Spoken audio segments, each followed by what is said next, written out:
Typically, in this part of the assignment, if you aren't a biology major or have a strong background in biology from other experiences, people will be able to summarize the main idea of the section. But often they may add in, "but I don't really know what that means," after paraphrasing the main idea. And that's totally understandable. I picked a pretty technical review article to show that these, though sometimes easier to understand than research articles, can often still be very scientifically dense and written for people who are relative experts in the field. Something to really consider when reading these is how much of your understanding can be hindered by a lack of understanding jargon or technical language that, if you just look up, can really clarify. I know in this case I told you not to do it, but sometimes spending as little as an hour looking up terms can help you read something like this with a much deeper level of comprehension than you'd expect for not having a background in it. In our perusal readings, I will try and draw attention to these by asking you what certain words mean so that you or a group member can look them up. As for who might read this article, there are lots of options. Definitely people who are entering this area of study, be it through grad school group, or who are already currently in a related field. Another interested person may be someone studying the topic for school. It's certainly in-depth enough that those people would find it useful. People already in the field might read it just to ensure that they didn't miss any important papers or findings through their citation finders. There may also be a group of relative lay people who would be interested enough to read it, though likely they might have a tough time sorting through this one. Once you get good at reading scientific literature and learn not to let the trees get in the way of the forest, this sort of thing can be a bit more manageable for ideal gathering, even if you don't necessarily understand every word. Another group that might read it are people who are interested due to a very specific problem that them or a family member has. This group can be very, very highly motivated to sort through dense material, and something like this can give them a nice overview without having to sort through dozens or hundreds of papers themselves. For the research article, we're going to take each individual section. Introductions are like little mini literature review articles. They won't be as all-encompassing or as descriptive as an actual review, but they require that the authors put their work in the context of the scientific literature around it. This can be really useful if you aren't an expert in the field to understand what is already known about the topic and what this paper means to add to it. I'd really recommend reading this whenever you read any scientific article, unless you're really, really well versed in the topic and its literature. Even then, it can be useful to ensure that you're up to date on any important literature that has come out, or, if they're missing important literature, what that might mean about the trustworthiness of the authors. If you access this article through the website rather than the PDF, you'd see how every one of those hyperlinks leads out to another article.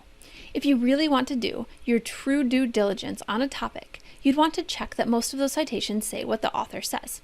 Theoretically, this is also done via peer review, but many times peer reviewers are very rushed and will take the author at their word and not align all the citations. And so it's worthwhile to do it for yourself if you really are interested in making sure that the paper is trustworthy and that their answers are good.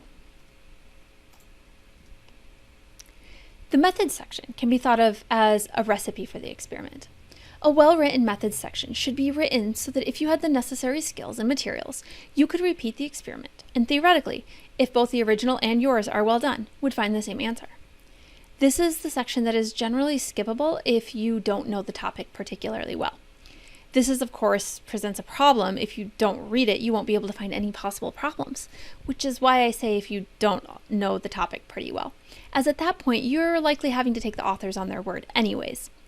Often, in this class, for the papers I assign, I'll comment that skip these unless you are a science or specifically bio major, as often it can be quite dense and impossible to understand without knowing what the techniques they are referring to are.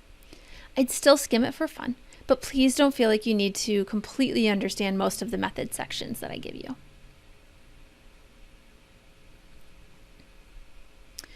Results are where the data is presented, and usually some form of analysis is done.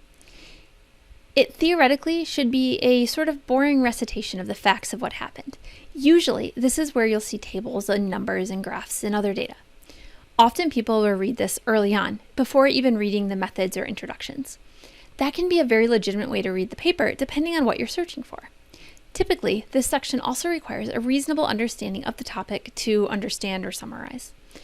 It's a good place to check for things like standard errors and to see if the conclusions they draw in the discussion sections, which we'll talk about in a minute, are reasonable within the given set of experiments and data.